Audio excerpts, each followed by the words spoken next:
There's no more time to wait. And when it comes to the Iranian deal, the worst in American history. He said we will put America first, and I encourage all of you world leaders to do the same. Listen. The Iranian government masks a corrupt dictatorship behind the false guise of a democracy. Its oil profits go to fund Hezbollah and other terrorists that kill innocent Muslims and attack their peaceful Arab and Israeli neighbors. It is time for the entire world to join us in demanding that Iran's government end its pursuit of death and destruction.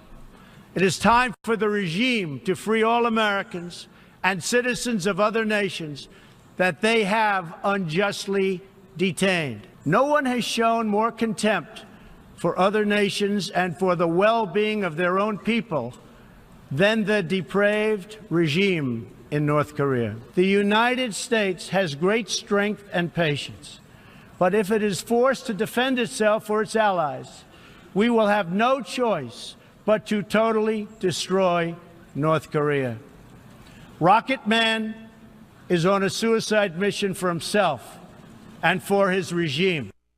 So there you've got the President of the United States, who in the past week has dubbed, with one of his famous nicknames, Kim Jong-un, Rocket Man. Of course, it was during the campaign. He had different nicknames for various opponents as well. And one of his opponents, Hillary Clinton, was on with Stephen Colbert last night, and she essentially said, you know what, I wouldn't have given the speech that the president did yesterday if I were president. Well, the real president currently was busy on Twitter within the last hour, and he tweeted this out. After allowing North Korea to research and build nukes while Secretary of State Bill C. also, crooked Hillary now criticizes. And basically, she should be embarrassed to get that question from Stephen Colbert last night, because it was during her 4 years where they were unable to marshal any type of defense that would curtail his missile program, that left any president, let alone the 45th president, was going to get this problem. We know we've run out of road, to quote General McMaster. So we have this problem now, basically because on the backstretch, the former Secretary of State was unable to bring Kim Jong-un's regime to heel, unable to see where they were heading and the nuclear arsenal they were building. Yet she sits there sanctimoniously on a late-night show with a host that absolutely worships her, and sits there and says, just condemns the speech and the policy. Really? How was your policy? She needs to listen to the speech again and listen to the examples that the current president, listed of why North Korea is so dangerous. Talked about Warmby, the guy from America, Otto Warmby, who was killed or sent home a few days before he died. Talked about the girl that was taken off the beaches, kidnapped away from her family in one country, and he kidnapped her to use her to spy on her own country and won't give her back to her parents, and her parents are pleading. He also killed his half-brother in an airport, in an international airport, by gassing him to death. Let alone the millions that are starving right now as we speak. Exactly, and the nuclear weapons that he's building. Right. Plus, keep in mind, when he was a candidate, he was always talking about how the United Nations was bloated. Yesterday, he made it very clear that the United States will not continue to blindly pour cash in.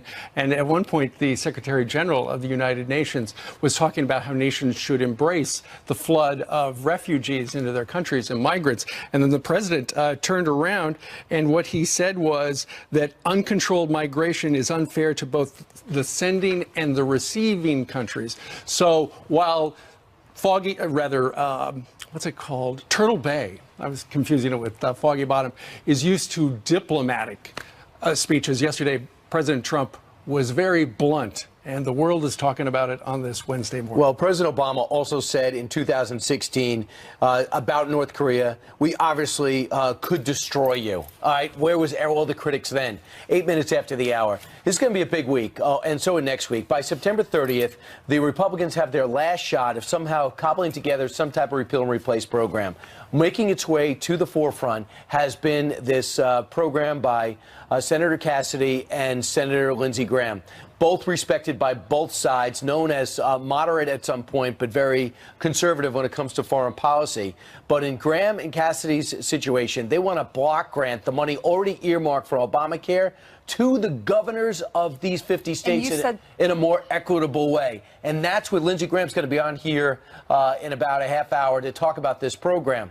So it's not, and then, by the way, there is money for pre-existing conditions in this plan. But that didn't stop Jimmy Kimmel for ripping into this plan last night. Remember, his son was born with a heart condition, and they call it the Jimmy Kimmel test. How would a poor person would they be able to get great care if their kid was not a Jimmy Kimmel kid and they didn't have much means? Listen to Jimmy Kimmel condemning this program. My area of expertise is eating pizza, and that's really about it. But we can't let him do this to our children and our senior citizens and our veterans or to any of us. And by the way, before you post a nasty Facebook message saying I'm politicizing my son's health problems, I want you to know I am politicizing my son's health problems because I have to. My family has health insurance. We don't have to worry about this, but other people do. So you can shove your disgusting comments where your doctor won't be giving you a prostate exam once they take your health care benefits away. And during his monologue, he also talked about how Senator Cassidy had been on the program a number of months earlier. And he said he seemed like a very nice guy, but he apparently lied to us. And next time he comes back, I'm going to wire him up to a lie detector. Right. I understand that he wants to talk about this because he went through it with his son. But it's not working. Obamacare is not working, and it's going to implode, and then people are not going to have health care. So they have to do something to fix it. Maybe we need to go through it with a fine-tooth comb. We'll talk to Lindsey Graham. We'll ask him about these things. I'm going to play that cut for him, for him, and let him answer that, because there's money for pre-existing conditions in all 50 states, and a lot of the poorer states are going to be getting more money, where right now 40% of all the dollars go to California, Florida, and Massachusetts and New York. Is this happening? Are kids that are born with a health condition, a heart problem, are they being turned away for surgery?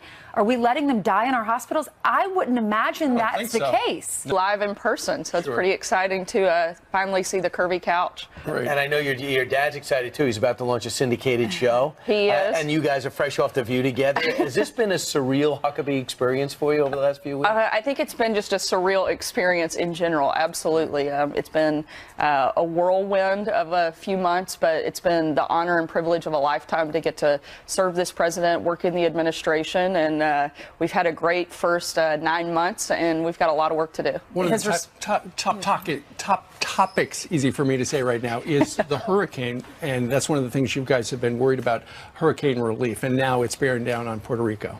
Yeah, I mean, we've had a series, as you know, storms. The FEMA director, Brock Long, has been working alongside all of the state and local officials, really trying to make sure that we put as many resources in place as possible. Thanks to technology, we have a lot more leeway on the front end of a lot of these storms that are allowing us to pre-position resources. The federal government is doing all that we can to help people in both, Puerto Rico, the U.S. Virgin Islands, and other surrounding islands as well, as these storms are moving in. Meanwhile, a storm of the United Nations, because they've been dealing with this problem for at least 20 years, and that is North Korea.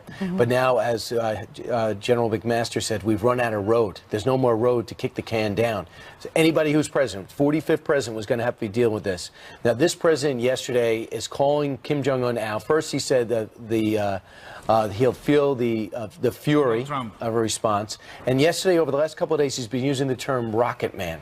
Where did that come from? How did that resonate? What's the reaction been with Steve Miller and others who are writing the speeches? Look, that's a President Trump original. As you know, he's a master in branding. But I think the bigger thing here, and one of the reasons, I think you hit the nail on the head, this is a problem that we've been dealing with for 20 years.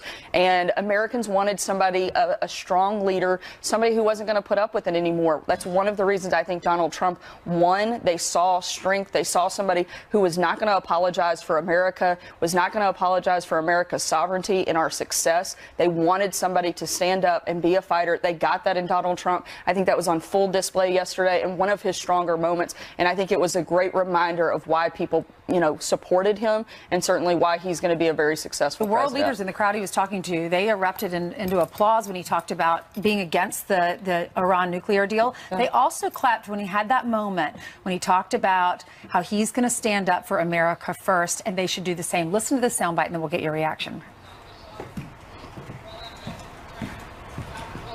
Is to its people, to our citizens. to serve their needs, to ensure their safety, to preserve their rights, and to defend their values. As President of the United States, I will always put America first, just like you, as the leaders of your countries, will always and should always put your countries first. Has that not been done in the past? I don't think so. Certainly, I don't think the previous administration was always putting America first. I think there was a lot of, as I said, apologizing for our success. That's not something that America wants. That's not what our country was founded on. And certainly, I think you see that day in, day out by the support for this president. Sarah, yesterday when the president was talking about the Iran deal and said it was a huge embarrassment, he said, "I don't think you've heard the last of it, believe me."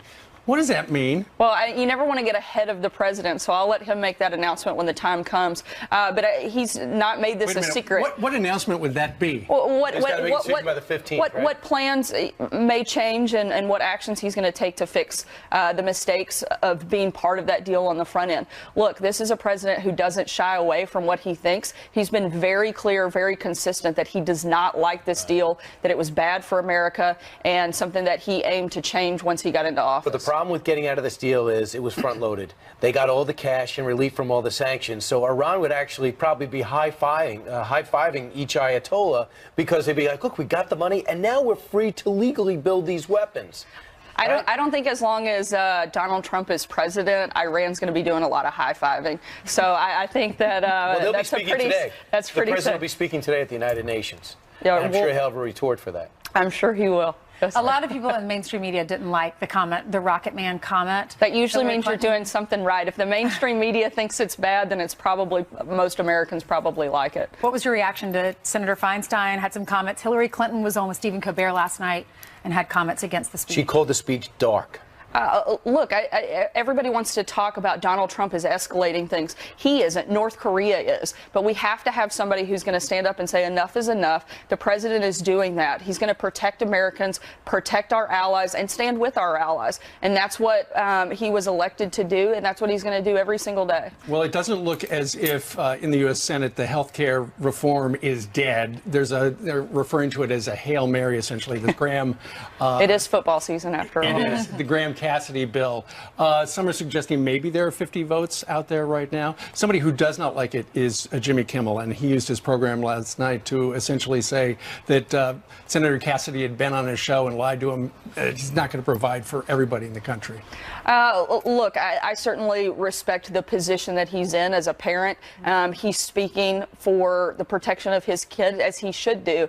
But at the same time, we have to have a program that actually works, and we know that that's not Obamacare. It's simply not sustainable. It's collapsing. There's many markets where they don't even have providers anymore. We've got to get a system in place that actually works for all Americans. This is a great step forward. I don't think there's ever anything wrong with putting more control and more power closer to the people that are going to be receiving that care. This allows states to have a lot more flexibility. Again, you're not using this one-size-fits-all approach. What works in California probably doesn't work in South Dakota or Arkansas. And so allowing that flexibility state by state is certainly a good thing. It's certainly a conservative thing, and it's a great step in the right direction of repealing and replacing Obamacare, which we desperately need to do. Sarah, the AP is running with a bunch of photographs with General Kelly. We can see on the outside the change in the White House. It seems to be much more efficient, running on military time. You know from the inside out. You can tell me if I'm wrong or not, just our perception. But he seems to be with the president all the time and seems to be either holding his head or showing his aspiration or staring in the ground. And people looking at those photos and saying he's unhappy with the president's remarks. You know General Kelly, you know the president. What's the dynamic there? General Kelly's been a great addition to the team. He and the president have a great chemistry. They're working really well together.